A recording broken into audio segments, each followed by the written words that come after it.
The Stool Pigeon. Your strawman watches you poop. Welcome to Truth Duel Official.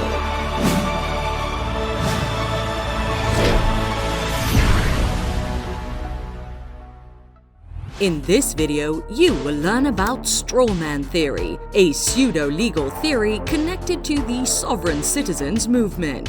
You'll want to stick around till the end of this video to learn how to avoid extrajudicial government oversight on your porcelain throne.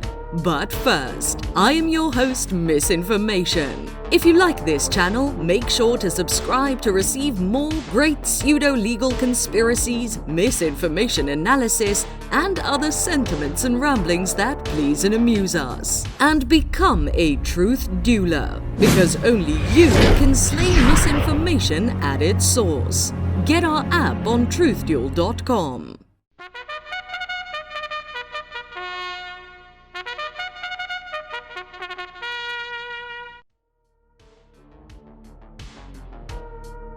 What's in a name?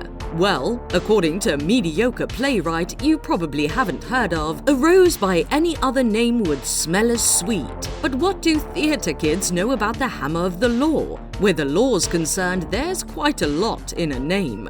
One could even argue that a name controls you. A name is a unique code that allows the government to identify you. They can identify your family members, your previous places of employment, the district you live in, and even your medical information. Your true name holds a lot of power, not unlike the true name of a fae. Maybe that mediocre playwright knew more than he let on. William Shakespeare! Aye. Nice collar, you fruit! Thank ye. If you're a loyal Truth Duel fan, then you should have already watched our video called USA Admiralty Courts have enslaved you and how to escape. You watched it, right? Right?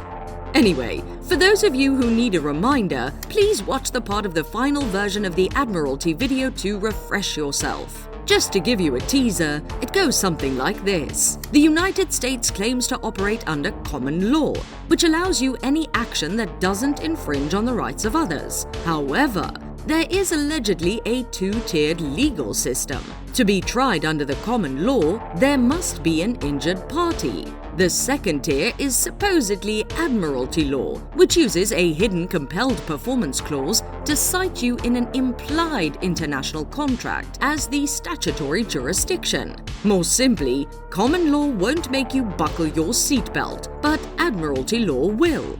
So, the theory is basically US citizens are tricked into acquiescing to be tried under Admiralty jurisdiction because the corporate United States has declared bankruptcy to foreign creditors instead of retaining their common law and constitutional rights. If you want to be tried under common law, which is supposedly your God-given right, you have to wiggle your way through all that legal jargon until you reclaim your liberty.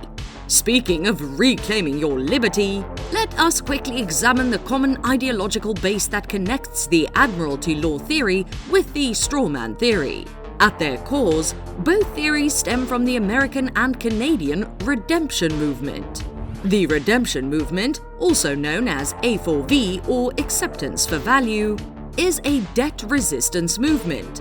This movement believes that the government creates a secret fund for every citizen at birth, and members of the movement seek to reclaim those funds, often subjecting them to legal claims of wire fraud or tax evasion. If a cop came up to me and asked me for my license, registration, and insurance, I would ask him if he's planning on using any of those against me in court. Because Goodbody believes in his right to travel freely, he doesn't think he's breaking any laws. And he doesn't need to prove himself to police either.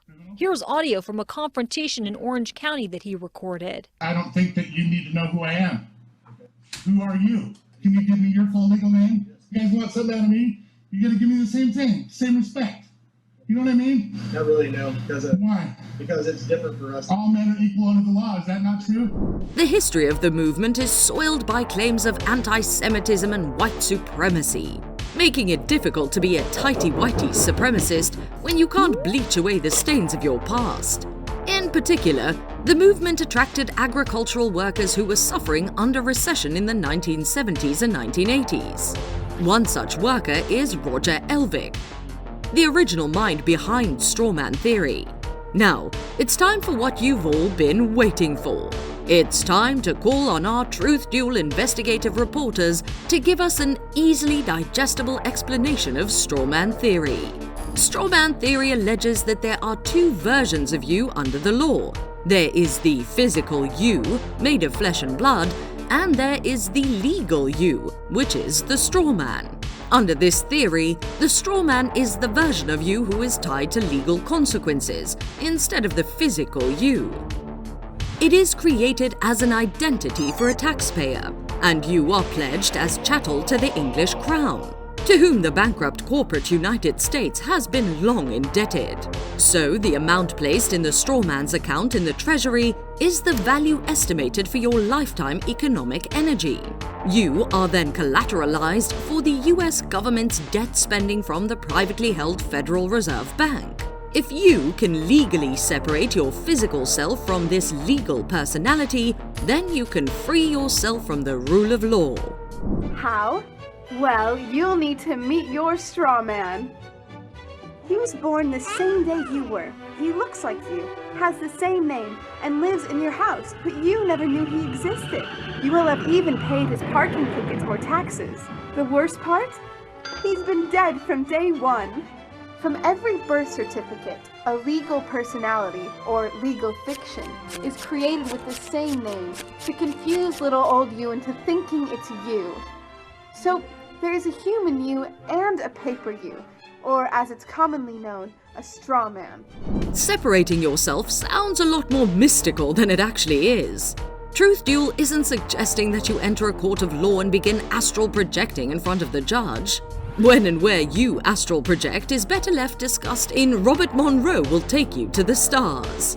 Rather, Strawman Theory alleges that capital letters are used to legally distinguish the strawman personality from you.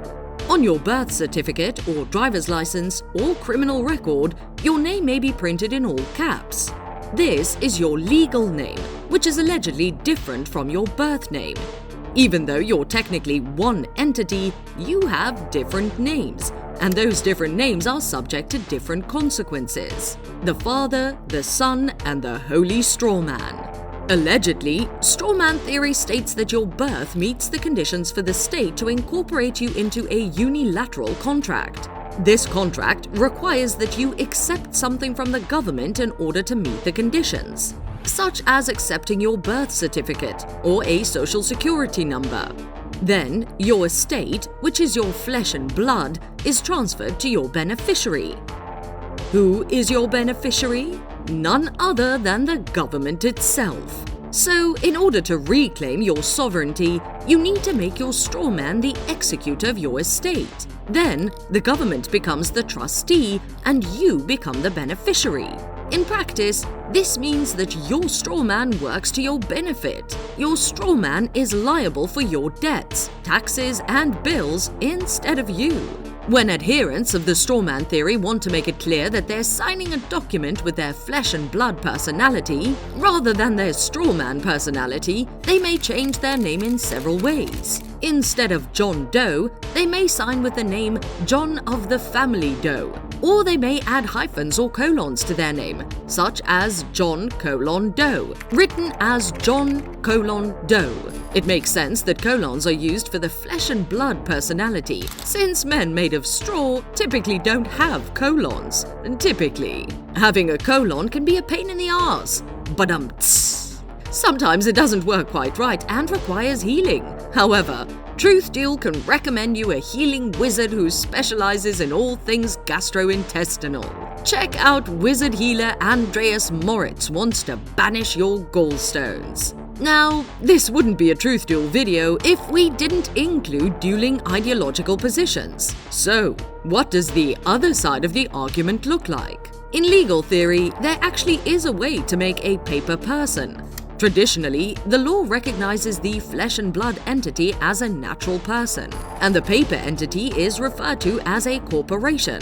That's right, every time your boomer uncle tells you at Thanksgiving that corporations are people too, he's legally correct. However, corporate personhood typically applies to, well, corporations.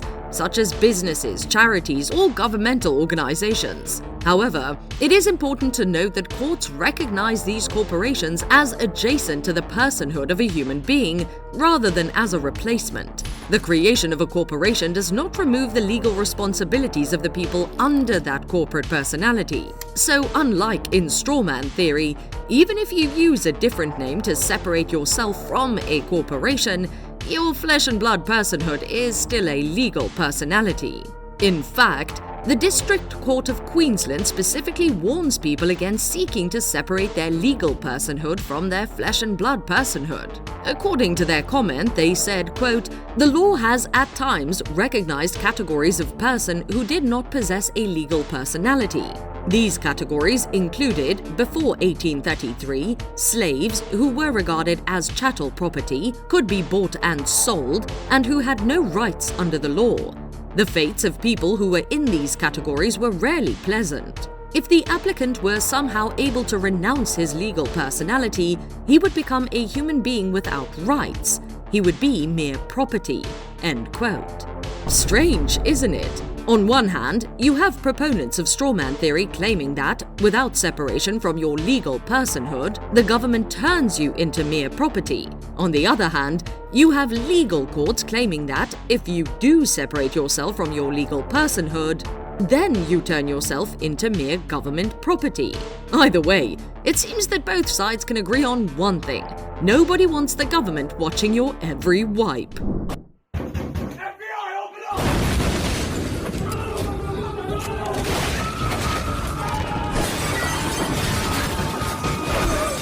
Does the connection between Admiralty Law and Strawman Theory go even deeper? When you are birthed in a hospital, is your Admiralty vessel actually birthed at a point of entry? Or is all this wordplay just to please and amuse you? Misinformation wishes you well and reminds you that if the government isn't watching you on the toilet, then fourth-dimensional beings definitely are. P.S. All this talk about the government tracking us, and we haven't even discussed social security numbers. What role did they play in this conspiracy? Until next time, make sure to like our video, subscribe to our channel, and become a truth doula, or Agent John will spy on you in the John.